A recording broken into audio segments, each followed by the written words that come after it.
Olá!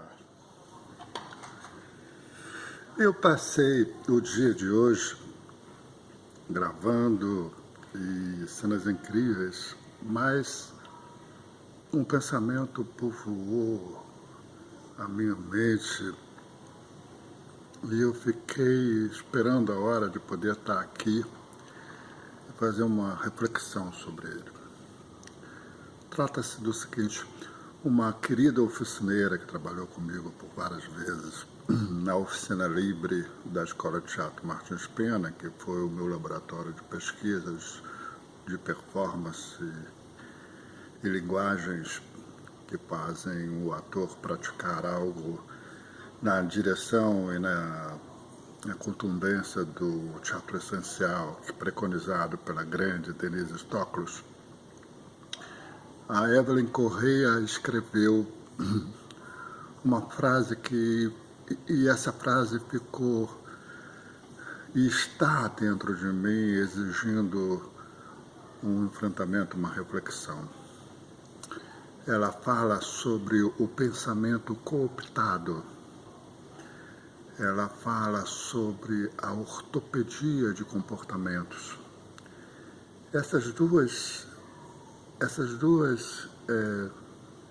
expressões fizeram com que eu ficasse bastante perturbado pelo que está acontecendo na nossa atualidade, onde nós replicamos as coisas, e eu já falei aqui sobre isso, e ela chama atenção para uma questão muito interessante, muito pertinente, que é essa necessidade de universalidade que nós temos, né? Essa necessidade que nós temos de postar o nosso posicionamento dentro de um movimento. Isso tem a sua grandeza, evidentemente, isso, como tudo, tudo faz parte desse processo extraordinário de conhecimento que nós estamos passando, e mesmo que ele tenha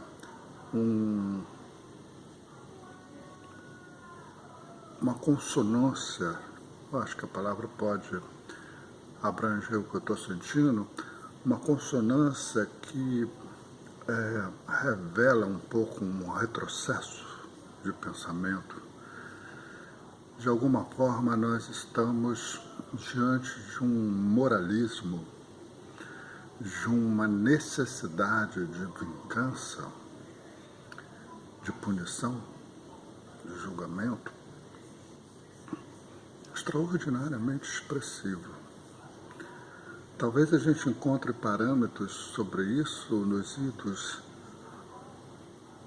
da Idade Média, ou talvez até mais lá atrás, na Hélade antiga, Grécia, Roma, onde esse caráter, né, sobre a verdade, essa busca de um comportamento exigido e não conversado e não intercambiado, faz com que os avanços que nós temos que ter como seres em desenvolvimento, e para isso, me parece, a vida se expressa sempre, mesmo quando inconscientes estamos,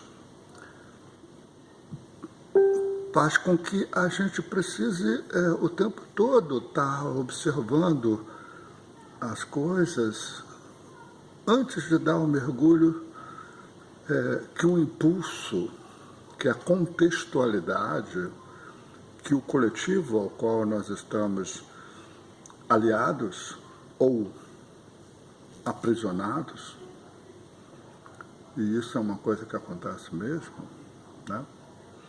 Em todo tipo de militância há um aprisionamento. Ainda não superamos esse tipo de questão, esse tipo de proposição revolucionária. Então eu ainda estou aqui com essas frases na minha cabeça e tentando trabalhá-las, e vou voltar, eu já busquei a Evelyn para ouvi-la mais sobre isso, e a preocupação dela é a preocupação de de todos nós de tentar entender que a questão da igualdade de gêneros, ela não pode ser o ataque de um para o outro.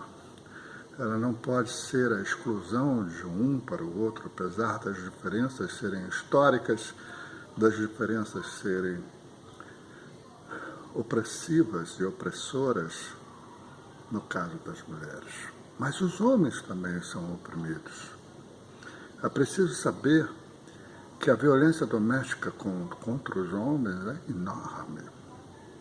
Algum tempo atrás eu li uma reportagem, um percentual altíssimo da pressão que o homem sofre dentro de sua casa, pela sua família, pela sua mulher, pela expectativa de consumo, de produtividade, de aquisição de propriedades, etc, etc.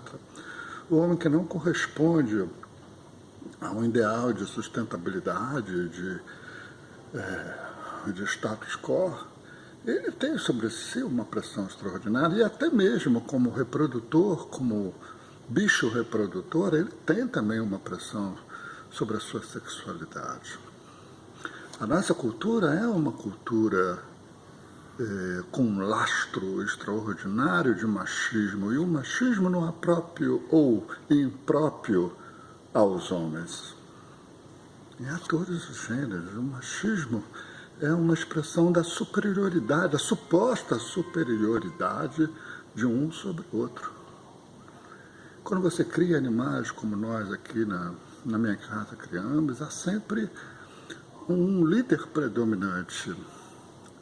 Há sempre um bichinho que exerce sobre os outros essa pressão, essa colocação, essa atitude opressora. O teatro que o Augusto Boal pesquisou, o teatro do oprimido, ele está muito investigativo nessa questão, e era preciso talvez que a gente voltasse a refletir sobre isso. Isso é um longo papo. Eu estou aqui apenas tentando tomar um simples café com você e propor esse câmbio. Por favor, me ajude a entender melhor o que eu estou vivendo. Um beijo, muito obrigado.